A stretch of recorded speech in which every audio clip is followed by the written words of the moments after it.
Okay, so I think we're live, Katheryne. Good morning, right? Good morning to you. Good Good evening morning. to me. We have 12 hours difference. Whoever is watching us, good afternoon, boys and girls, or make it more formal, ladies and gentlemen. Today I'm joined by the lovely Katheryne Walker, who is a director of talent management at the Mortgage Bankers Association in the US, in Washington. So, Katheryne, welcome. Good morning, first of all. Good morning and welcome. Thank you. It's great to be here, and good evening to you. I appreciate the fact you're at the end of your day. It's nice to be here. Yes. I think I just had dinner, and I guess you just had breakfast. That's right. That's right. So, tell us a little bit about what you do for the people that don't know you. Sure. Yeah. Well, I work in HR, human resources, and I'm a director of talent, which is all things people, everything but benefits and payroll. Even though that's Right. connected to people, I do all of employee relations, performance management, everything connected to performance management, not just systems and metrics. Yeah. Diversity, equity, and inclusion, employee engagement, professional development, training and development, anything connected to the advancement of people becoming the best version of themselves inside an organization. And how relevant is that? If it was relevant before COVID, how relevant is now, right? Oh, I think it is more relevant. We always knew talent is our greatest asset. You know, I believe that at any rate, and I know you do, that people are the greatest thing that we have. So with COVID, pre-COVID, we knew it, but now we know it, right? Because we have endured one of the most difficult periods of time. Our people are burnt out and stressed and tired. And now we appreciate the humanity of our talent, not just the product of our talent. Yeah, the humanity of our talent. That's a good way to put it. So, in our pre-live discussion, when we were exchanging emails and LinkedIn messages, you sent me this video link. Well, I found the link about a guy called Edwin Friedman, right? And he has a theory of differentiated leadership, and I found it very interesting. I really, for the last week, I read articles, I watched, the video that I found on YouTube, and this guy, if I understand well, he was a rabbi. I read on Wikipedia. Then he was a family therapist, and then he was a leadership consultant. And his approach to differentiated leadership was about being self-differentiated, being calm, not anxious, and being present in the people that you are leading. Right? Yes. Please share your thoughts about this. Well, first off, I'm not going to pretend to be an expert on Friedman, but in taking one of my own courses here in the US, I came across his work. And what struck me is exactly what you said. We are not only in a small system, we're in a large system. And we get hassled or jostled by anxiety with our people. Yes. And in decision making. And what I appreciated about his work is he is a systems thinker. So he was able to look across all systems, church, family, politics, not-for-profit, for-profit, government, private sector. And what he discovered were there were certain governing principles that regardless of what system he was in, were always functioning. And it pointed always back to the leader and the tone of the leader and how they led and how they managed anxiety that comes at them every single day. Yes, because leaders, I'm saying we, but we are faced with anxiety, right?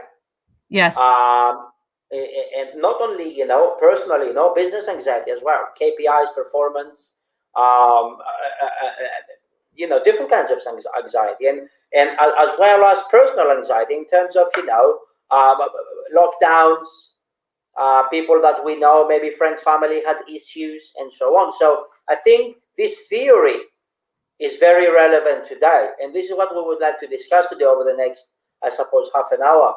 And I had a sneak peek in his book. I've ordered it. It hasn't arrived yet.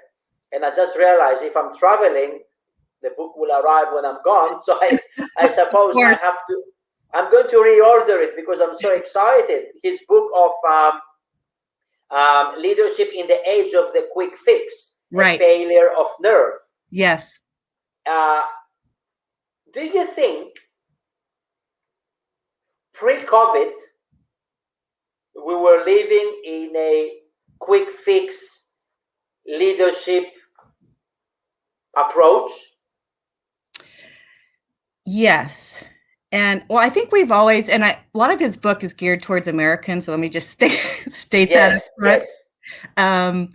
Clearly, we have a little bit more of a quick fix attitude towards a lot of things. But what I found most interesting is I think pre-COVID, we relied or hid behind a lot of data and analytics. Yes. In the sense that we were always measuring everything. If we don't measure it, it doesn't get done, blah, blah, blah. But it didn't require presence, didn't require us as leaders, our presence to lead. We relied or we hid behind data, analytics, measuring things. Maybe we didn't quite invest in relationships the way we should have invested in them. I think people produced products instead of people being the point, product being the second point. So for me, in reading his work, this what do you want to call it, manifesto in a way, to really, as a leader, be present and focus on yourself. I don't think that was the tip of the spear. I think we focused on ourselves to be actualized or to get more product, but not just us in and of ourselves, leading out of presence, not product. So it's a little bit of a differentiator, I think, between, now we've had, 18 months behind us of us just being with ourselves. Yes. Right? Which has caused a lot of anxiety, especially if you're not comfortable with yourself, which is why his work hit me personally, really hit me. The fact that we can't be influenced by anxiety that pulls us off course or that hinders our center, our core of calm. So I think we should be approaching things now from the human presence side, not the product metric side, if that makes sense. Yes, absolutely. Absolutely. It makes sense because if I'm not mistaken, his book, according to him and his book and his theory, what he says basically, he says that a well-differentiated person is able to resist emotional triggers, right? Yes. Which causes the family system to kind of shake a little bit.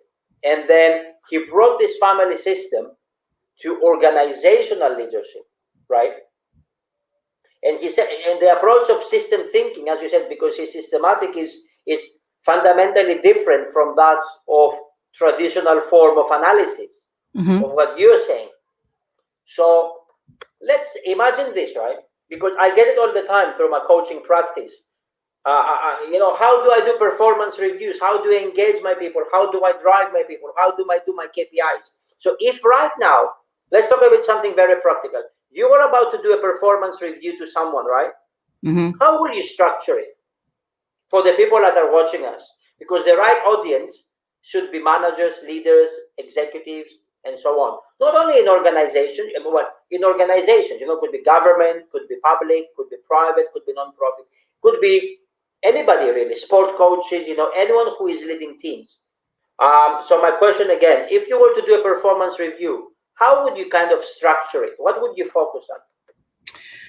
Well, we do these every single day. And I think, there's two things, right? There's people and task. It doesn't have to be an either or conversation. So my responsibility, this assumption is that I have been faithful as a manager, meeting with my direct report, having honest conversations, keeping track of the good and the things that need to improve. So the assumption is I have done my work when I come to the moment of a performance review. It should not be a surprise. I should have metrics, and I should have the professional development side of the equation both in my mind. I should know who I'm talking to, first of all. I'll come back into this. Please remind me. Yeah. So that means I've seen, I've heard, I've assessed. Yeah. So when I come in, I'm coming in, I'm okay. Yes. I'm coming in okay. I'm not bringing stuff into the conversation that doesn't exist, or in a legal way, I'm not assuming facts, not in evidence. So yes. So when I have to be right as the manager, it's my responsibility to be self-differentiated, self-regulated, right? I'm not coming in with my own, buzz or anxiety or whatever into the conversation. So for me, primarily the first step is to make sure you're in order. So you're calm. You're taking a step back. You breathe out. You're calm. You're not bringing, let's say, family issues. You're not bringing frustrations of other departments. You're just calm. Yes, because the person that reports to me is under my care. So I have to understand that I'm the one that needs to be regulated. I need to be calm. I need to be clear. I need to be kind, in an honest sense of kind, not that fake, I don't want to tell you the truth because I don't want to hurt you kind of kind, but the honest. Yes, I get it. Yeah. So when I start to have that conversation, I have set the tone. So I have set the tone to begin the conversation. I always, I will generally start with what we know to be true, positive. I'm going to be faithful to what I've said I was going to evaluate you on. I'm not going to pull stuff out of nowhere, because my core needs to stay clean when I'm working with, my direct report or advising other people on how to handle their direct reports. Now, their response to me, that's where I really this is where the differentiated leader thing really hit me, right? So people can respond to you with all kinds of stuff, anxiety, anger, that's not fair, all of that. So my responsibility in that moment is to keep my north, to keep myself solid while this hits, and to understand what belongs to you and what belongs to me. Okay. When we talk about KPIs and responsibilities and working through all that, it's a conversation, and it's a two-way conversation, not a one-way. Personally, it requires me to keep my mouth shut. Yes. I'm sure some people have no problems with that. We all have our strengths and our weaknesses in those moments. But I have to have done my homework, be in the right space to have the conversation, to have a meaningful conversation about work and work product. Yes. Okay. You said before, you need to make sure that you know who you're talking to. Mm-hmm. The data part, I'm sure you can sort this out easily. How about the emotional part? How can a manager? I have. That's why I want to share for people to see your view. How can a manager or a leader really knows who or he or she is talking to? Because you know what? Through my coaching experience, I noticed that some leaders, they don't really know their people. Yeah, they know outside, but they don't really know, if you know what I mean. Like, and they tell me sometimes, but I'm not a psychologist. Do I need to be a psychologist to know my people and then go through coaching and so on? So my question is this: how can an executive leader, an organizational head, somebody that is managing people, know their people, to really know their people? Well, listen and observe. So I observe, I watch, I notice trends and patterns.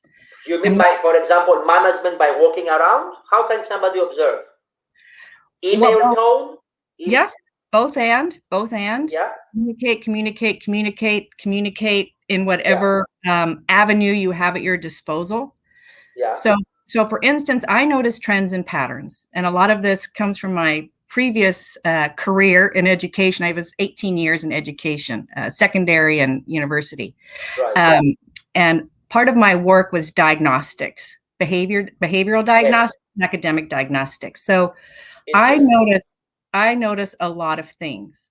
So I notice on Monday morning, something's always a little off, or Monday morning around 10:30, something kicks in, or Friday, 5 o'clock, something else kicks in as yeah, well. Yes. you stop working entirely, or maybe Let's noon. go to the pub. Yeah. It doesn't take a lot to pay attention to it doesn't cost you anything, but it But I does. think it comes with experience, right? Yeah, well, it's intentional as well. So I intentionally choose to pay attention. What do And you? that, Yeah. no, Go I on. was just going to say that's where the differentiation again for me was really helpful. Is that I'm looking at you as a human with your own skills and talents and strengths in your humanity. So I'm observing those things that affect you, and I notice them. What do you think about the ability or about curiosity in leadership? Do you think if you know because how curiosity, it helps in sales, absolutely. It helps in transactional sales. But what about when you're managing people? Do you think that's a good thing to have as a leader, to be curious about the patterns and why they do what they do? Absolutely. 100%. Curiosity is almost non-negotiable. You have got to be curious about the people you serve, because we do view leadership as service to others. Yes. Well, it should be done. Yeah. I'm going to say we, because we believe that to be true. But you know this guy, he's like 85 years old, Ken Blanchard, right? Yeah. And he's still doing live videos from his balcony talking about leadership and taking care of people. So it's as a service, you see, that's a service, right? Right. Absolutely. And I am curious because people aren't products. People are people. So if I want to make sure you're becoming the best version of yourself professionally, I'm going to ask myself, okay, that work seemed a little off. Instead of jumping to the judgment, blah, blah, blah, blah, blah, which tells me you're not operating out of peace anyway, if you start jumping on people. I'm going to ask myself, and then I'm going to ask you. First, I'm going to say, okay, did I see that correctly? Is that really what's happening? Maybe I misunderstood. And then I'm going to ask you if my curiosity isn't satisfied. But I think in everything, curiosity is the marker for the future. We've got to be curious.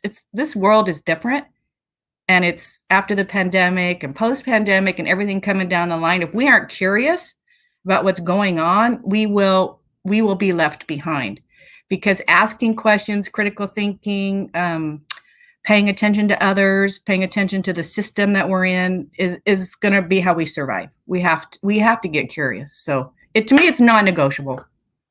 Yeah, there is a couple of questions that are coming through because we're live on Facebook, LinkedIn, and YouTube, and there is a guy, I don't want to mention names, maybe later on, he says, how do we take care of the human factor as a leader?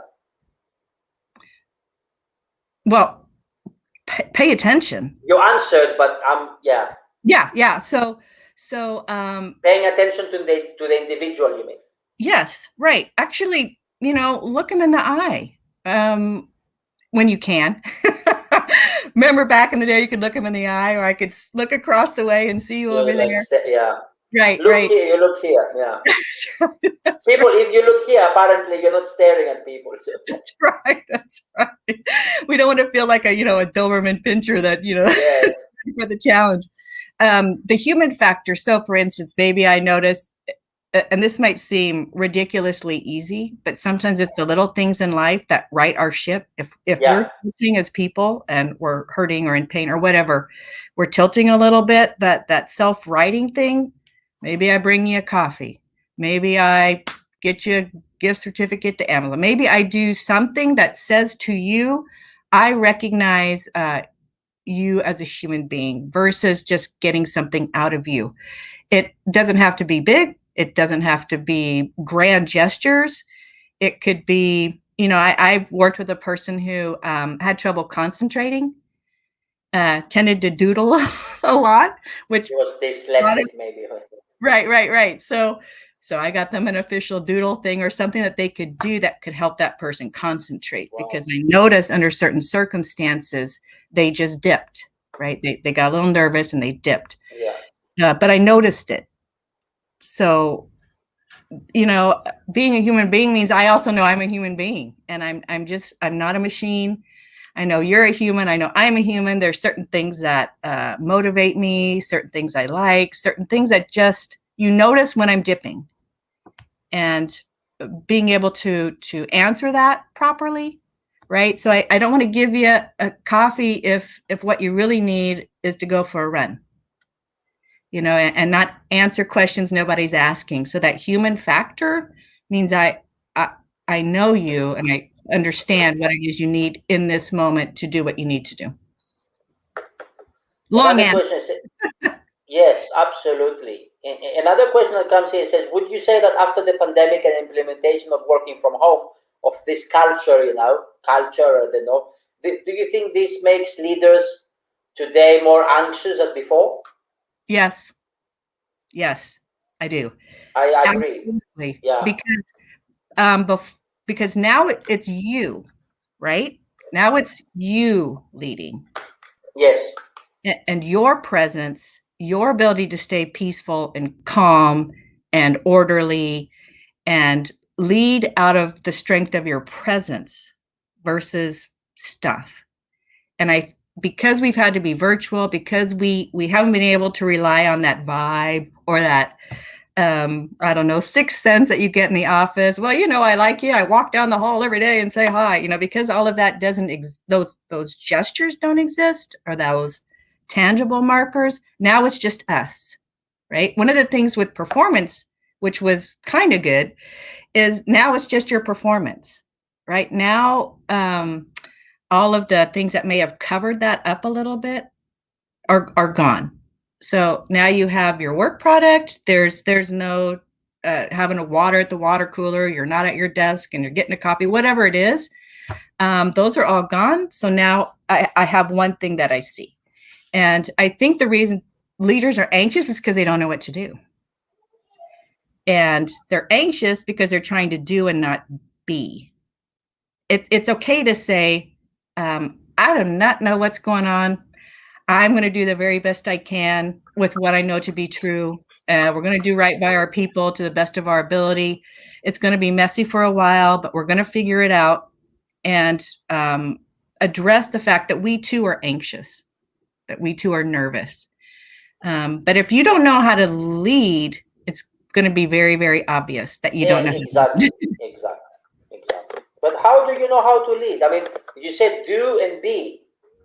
How do you be? That's not the right English, but you get what I mean, right? I do. Is it that people don't care how much you know till they know how much you care? Yes. And so, for instance, if you don't even have to be an extrovert, there are introverted leaders as well. No, absolutely, yes, absolutely, yeah. Right. Yeah.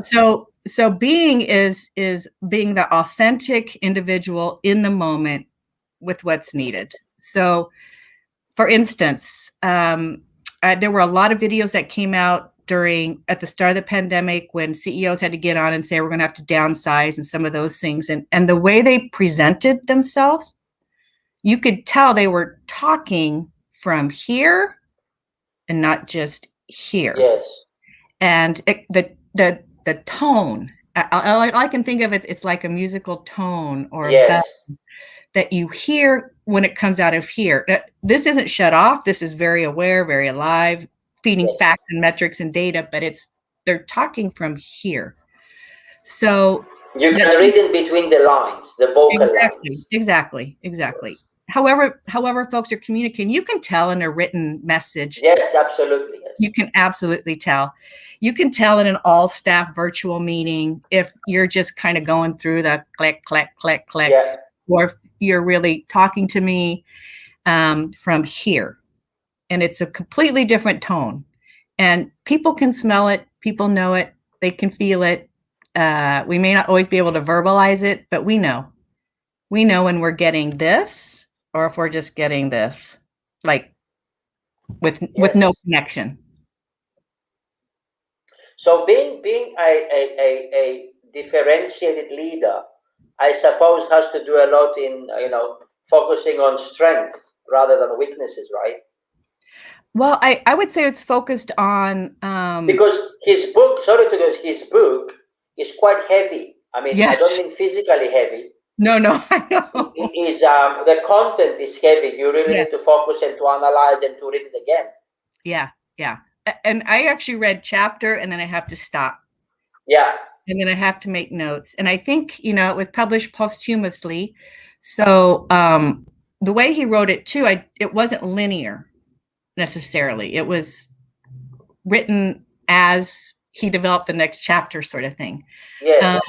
And you can tell that by the way the book evolves a little bit. But what I think is interesting is this idea of actually the leader just being okay with themselves. Strengths, weakness, vulnerable, honest, risk taker, standing up when you need to stand up, those sorts of things. People might see it as being too much, but all you're doing actually is just being true to yourself and being clear about where I start and stop and where you start and stop. Well, what is your opinion on responsibility versus empathy? Did you read that chapter of the book? I did. It was hard for me. That was hard for me. Because you see, when I go to I don't think it was Amazon. I think it was another one. You can read inside. You can read some chapters. Yes. I think it's hard. I think anyone in I'm going to use the word caring professions. Yeah. Nurses, social workers, teachers, educators, coaches, HR people. We think empathy is always a good thing, but sometimes it's not, because I'm going to call it a severe mercy, right? So sometimes you have to say, I feel bad that happened. Yeah. But it was your choice. And I think that's part of what I really liked in his book too, was talking about being triangulated. Yes. Triangle. It doesn't like triangle, right? Nope. And that's because empathy sometimes sucks us into the wrong conversation. This is what I take away from it. So I'm focused so much on your feelings or the feelings, being empathetic, that I am not seeing really clearly what the facts are or what the situation is. But sometimes I notice that a lot of leaders don't really understand the word empathy. Right. Empathy is not feeling sorry for your staff. In FBI, they call it tactical empathy. Yeah. Which basically means to understand the other person's perspectives, experiences, cultural differences, and so on. And they use that information in hostage situations. Yes. The parent figure, the hierarchy of the family, the respect, and so on. So what is empathy, Katheryne? Well, first of all, let me just say I like the tactical empathy. I appreciated that comment. To me, that empathy means I am with you while you work through it. So I'm not going to absorb your feeling necessarily, but I'm going to be with you and feel with you while you go through it, in it and not of it. I'm probably more tactical empathy oriented than most people, but that's the crux of it for me, to be with you, to understand. We are back. So you're talking about empathy. Yeah. yes. What is empathy? Yeah. Yeah. So for me, it's being with you, like really with you while you go through it. And I think this is for me personally too, where I get hung up is that I will absorb your feeling as my own. Right. And then I try to solve stuff out of my feeling of yours, Yes. And that's usually where I get into trouble, because I can be with you, I can absorb with you, and I can walk through it with you. But I'm not in it like you are. And I think empathy really recognizes that it's your pain. And I will be with you while you go through your pain, and I will do whatever we can to walk through that together. I think sometimes it gets confused a little because we think I need to take your pain and then I need to fix it, and that to me is where it goes too far. No, we don't. You don't fix. You cannot fix it. I mean, right. That's right. And you're passing the wrong message as well to the staff. Like, yeah, maybe some staff will take advantage of it, and that you need. Yeah, you know what I mean? I don't think we can fix it. Yeah. No, I like the tactical empathy. I may have to steal that. Just so you know. Feel free. But so right now, how long have you been working from home? For how long? So we went out in March of 2020. Yeah, it was on it. Yeah. So we're going on what? 12, 15 months. Right. 16 months. So what is your approach on engaging employees via Zoom or online, non face-to-face? I think it's brutal. It is, right? Yeah. It really, it's hard. It's been a hard year, because the truth of the matter is people were just trying to survive it.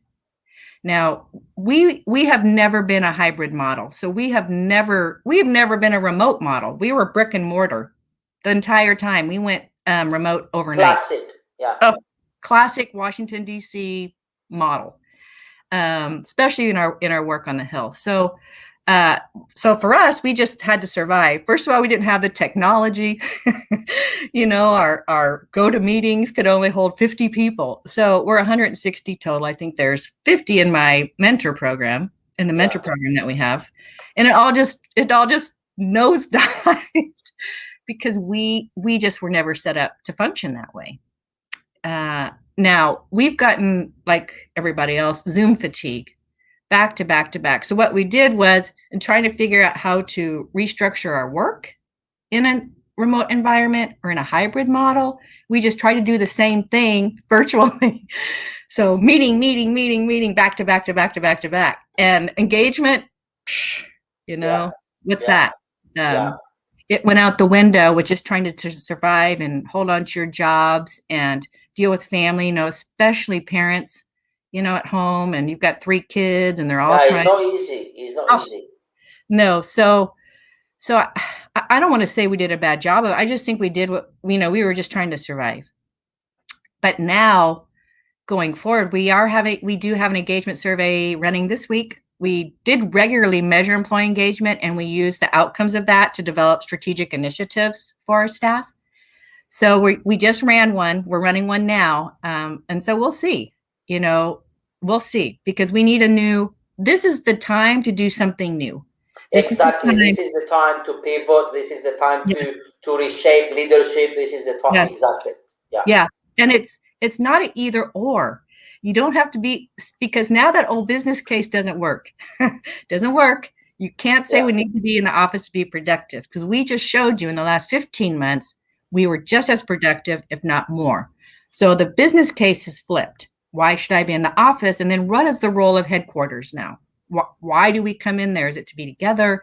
Is it staff meetings? Is it collaboration? Is it training and education? And the engagement's going to have to kind of come in that back way as well. So, there's tons of different models over there. I think the problems with anxious leaders because nobody knows what they're doing. We've never been here before. This is our first pandemic.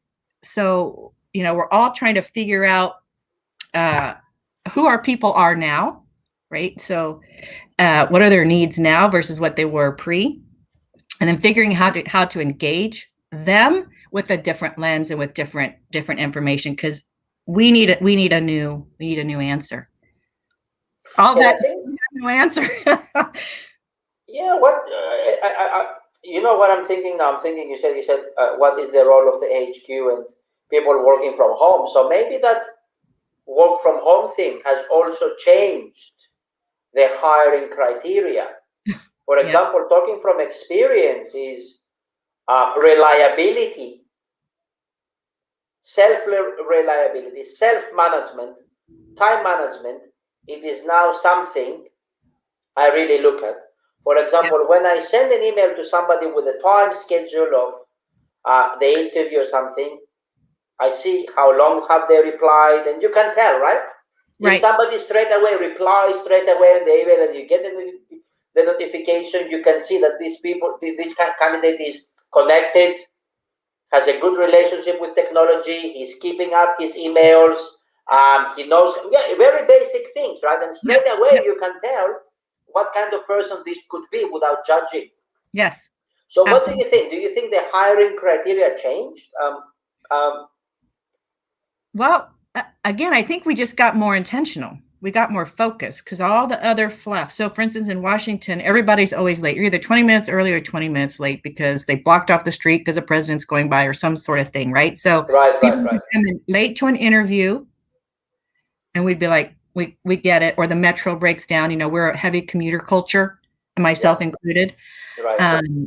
And if I'm going to get stuck, I'm going to take an Uber, but that's just me because I can't stand to not meet my obligations. But there's a lot of things that I don't want to say we make excuses for, but that kind of buffer us from the focus. So what I've found actually virtually, it's been kind of nice because it makes you much more focused. We have a hiring matrix that is hard and soft-based.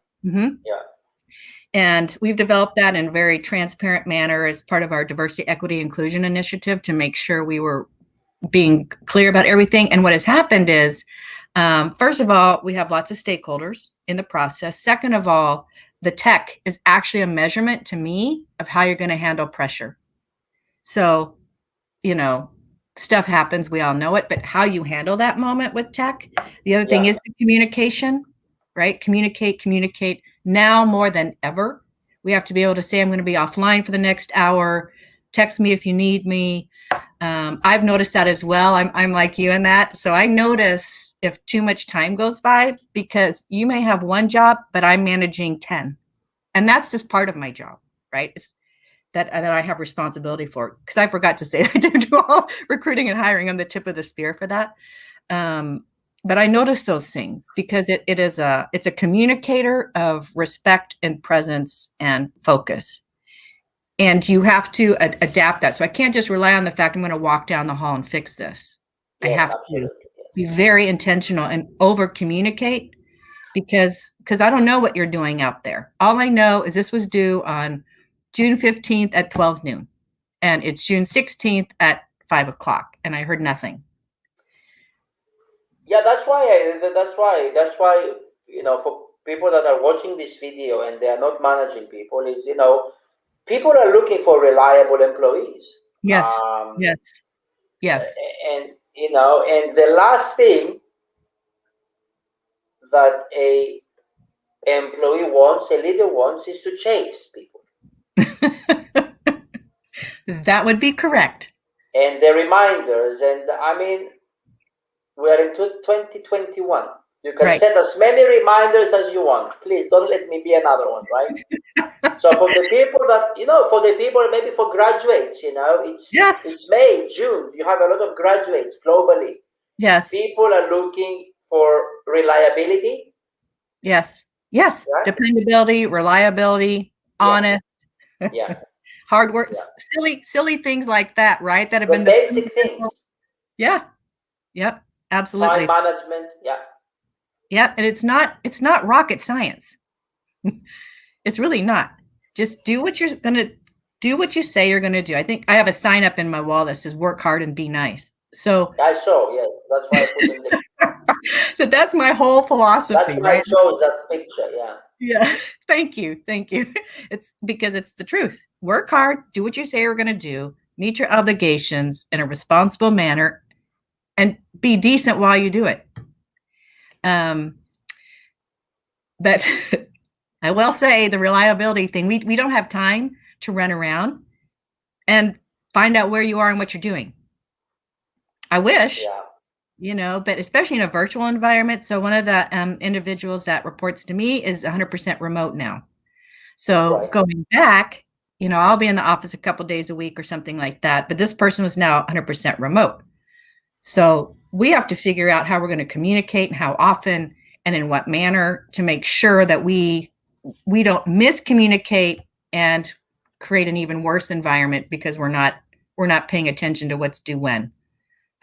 Much harder to manage.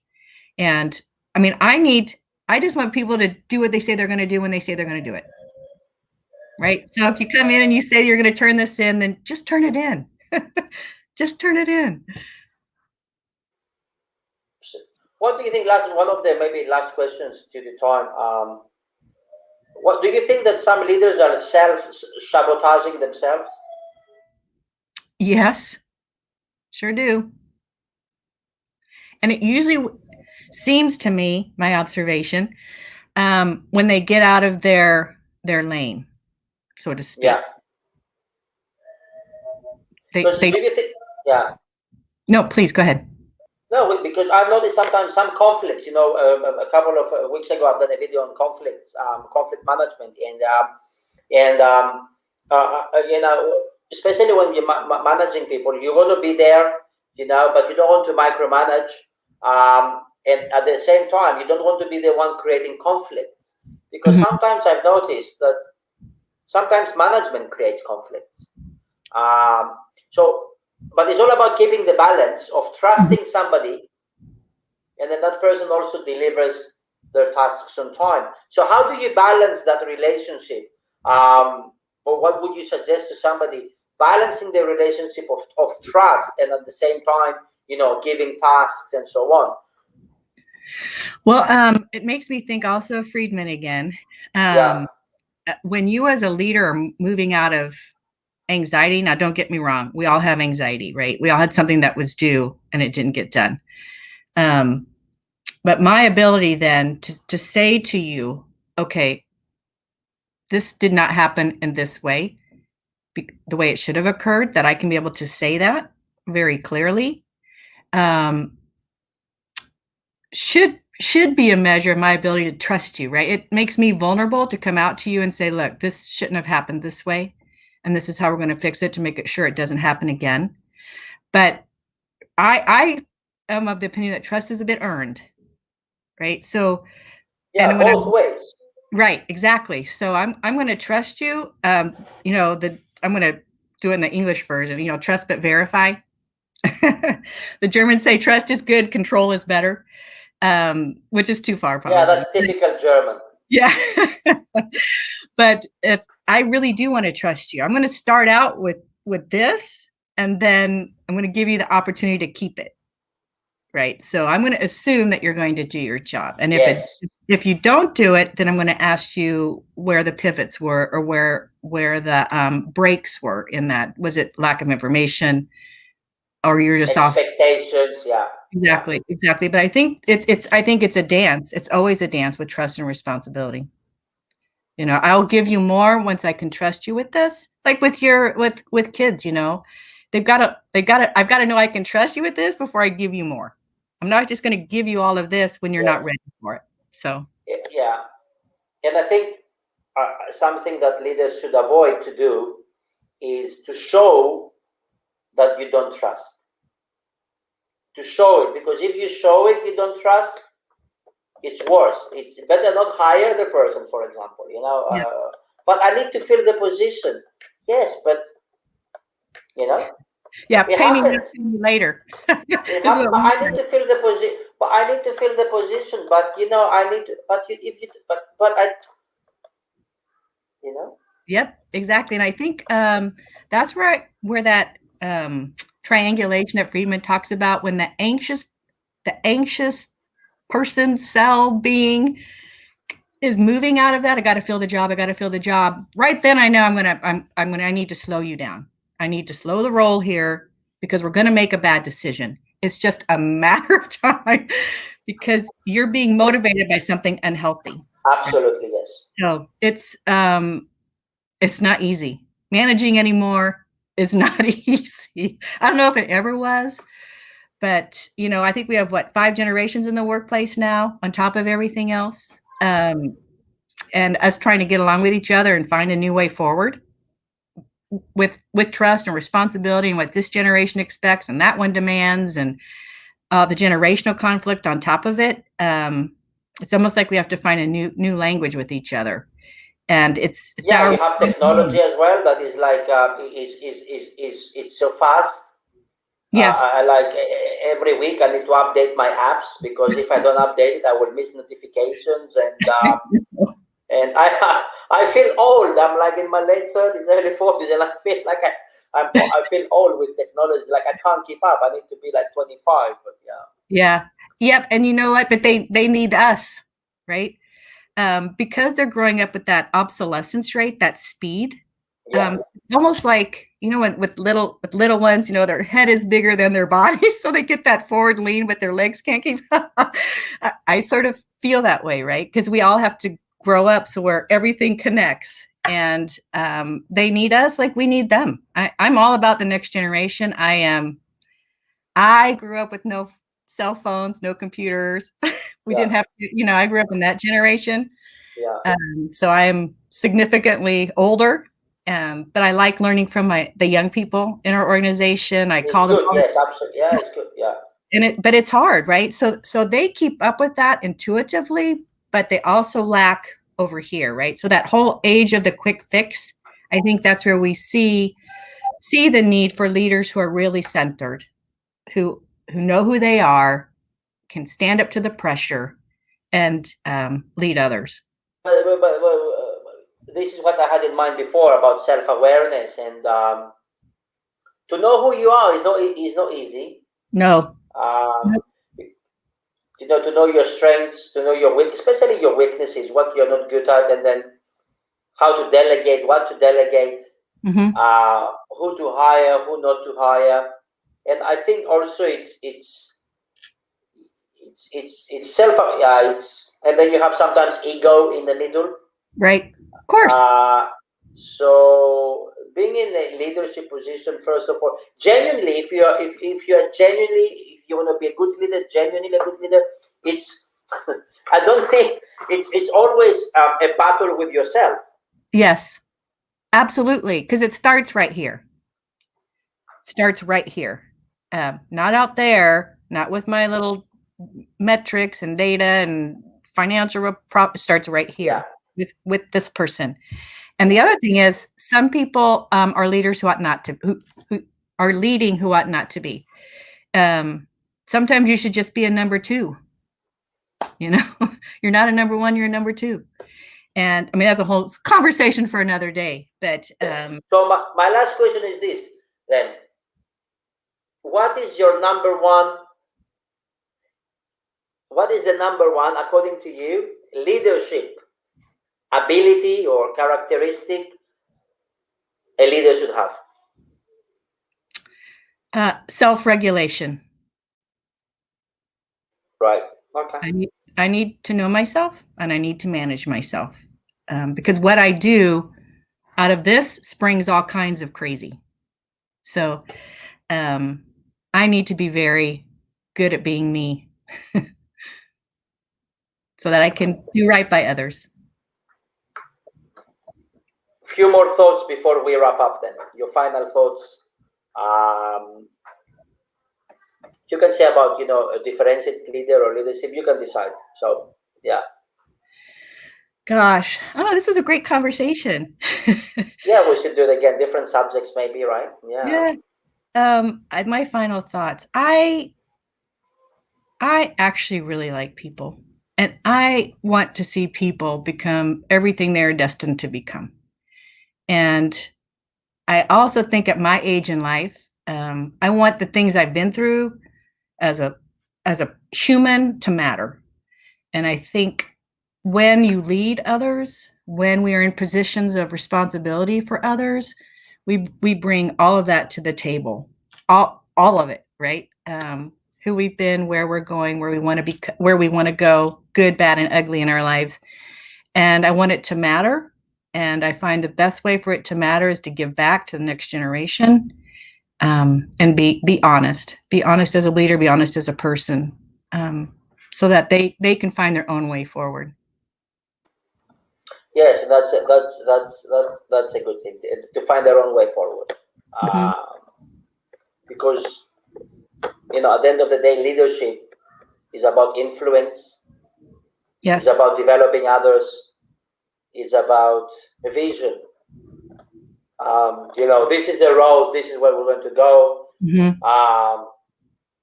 Follow if you want to follow, please. And this is what we're going to achieve. And sometimes, maybe the last, as you said, 15 months for some leaders, it has been challenging because they don't know where to go. They don't have a path. Right. That's right. Where am I going? Even on the short-term things. Today you work from office, tomorrow you have a lockdown. It is happening in many countries. Things are changing fast. So this is my last question to you, and I really enjoy this conversation. So, but we have time limited. What is your suggestion to those leaders that feel puzzled and confused a little bit? I would say embrace the being puzzled and confused. Okay. It's the way it is. It is confusing, and and again, we come back to us, right? So we're the constant. All this other pestle analysis and all that stuff going on, we are the constant. So be okay with being puzzled and confused. Step number one, it is what it is. There is no way for you to know everything about everything and to figure it all out. There just isn't. Secondly, I would have good people in my life, people who can say the hard thing to me, who can support, who can speak into my life, who can say not a good idea, that I listen to. Because we're not going to be able to do this on our own. This is not something that we're just going to charge through and everything's going to be fine. We need others in our lives, and being able to strategically manage those other people and let them speak into our leadership function, like really speak into it. Because it's better to be puzzled and confused with others than all by myself. But it's the truth, right? It's just the truth. I don't know. We're going to figure it out. I'm going to do the best I can. So I think the first thing is just being all right with not being all right. Yeah, very well said. Be all right without being all right. Absolutely. Yeah. Enjoy the journey, right? That's right. Because this is someplace we've never been before, and I don't like it either. I like sack. I like all my 1, 2, 3, 4s, and structure. Yeah. This is out of my comfort zone completely as a person of task. Let me say that. So it's brought out a lot of us, right? A lot of stuff inside of all of us to make us think about who we are and what we're doing. Yes, a lot of people are reevaluating values and so on, but that's again another topic.